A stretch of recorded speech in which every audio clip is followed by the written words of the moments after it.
It was almost 2.5 years ago. We had just went to Christmas Eve Mass and were having dinner with some wonderful friends and their wonderful family.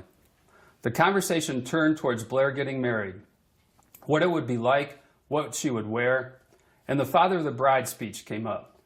Blair's good friend laughed and said I would never be able to say the speech, that I would be crying like a baby. Her parents readily agreed, as did her wonderful brother and sister and brother-in-law. Heck, even Father Tony, who I just met, also agreed. I just laughed, thinking there was no way I would not be able to finish the speech at Blair's wedding. But as this day drew nearer, and I began to think back on how much Blair has meant in our lives, how much we love her, and how not a day goes by without us thinking about her, I had to admit that her friend Becca was probably right.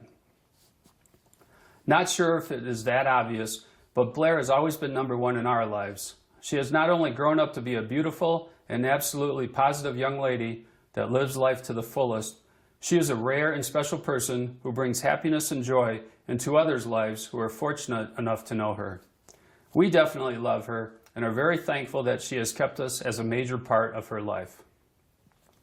I know that Jenna, Becca, Amber, Tiffany, Skylar, Molly, Taylor, Corey, Megan, Callie, Leah, Shelby, Brittany, Rita, Amy, Christy, Amanda, Dee, Michelle, and all our friends that are here tonight will agree that there is not a more loyal, caring, and supportive friend they have than Blair.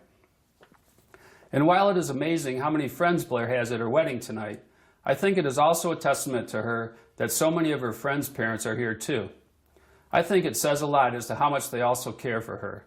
I know that the Haywards, Hoekstras, Hopkins, Murais, Ballards, Halberts, Elfords, Obrooks, Fickners, Bowles, Sutherlands, Wooleries, and yes, even the Clarksons, who have 6 daughters of their own, would do anything they could to help Blair if she needed help, just like they would for their own daughters. And they have. Taken her out to dinner, have had her over for holidays when we were out west, got her a Z-Pack when she was sick, and even gave her their own hotel room in Vermont when they thought it would be a safer place for her to stay.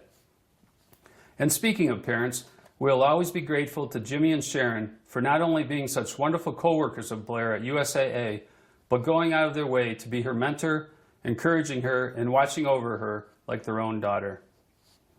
On a personal note, I would like to welcome and thank all of my family members that have made it tonight, and also my grade school, high school, college friends, and even our special California friends that took the time to travel here to celebrate Blair's wedding. And would also like to acknowledge Jody's dad, who had open heart surgery in March and was still able to be here. Jack has been with us every step of Blair's life. All have been a very important part of our lives, and we are glad that you are here. Blair obviously got her beautiful and stunner looks from her beautiful mother, but she also got a few traits from me, including love of family and the keeping of great and wonderful friends. By now you have probably heard how Blair and Matt met. You could call it fate, but I think it was certainly God who played a role in their meeting. How else could you explain how a beautiful young lady in a wolf jacket driving from a snowstorm in Dallas and a University of Tennessee grad who recently transferred to San Antonio meet in Austin at a bachelorette party?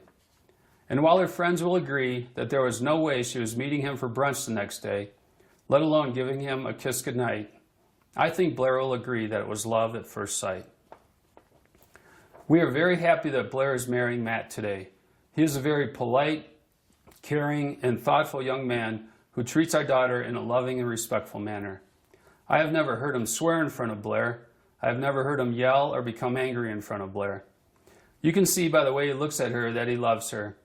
You get the feeling that she is safe with Matt and that he would certainly take one for the team before he let anything happen to her. And she is certainly very happy with him. While it is tough for a 27-year-old young man to have someone else as number one in his life, I believe he has done just that with Blair. He runs with her, skis with her, golfs with her, and even makes sure she eats enough so she doesn't lose weight. We only had to make a few minor adjustments with Matt, but once he learned how to carry her skis and golf clubs, I knew he was the one. With Matt and Blair getting married, we don't feel like we are losing a daughter. We feel like we are gaining a wonderful son-in-law. As they head out to a wonderful life together, My only advice would be to stay happy, stay healthy, don't spend more than you make, and always let each other know how much you mean to each other. Blair, you will always be our princess. We love you always.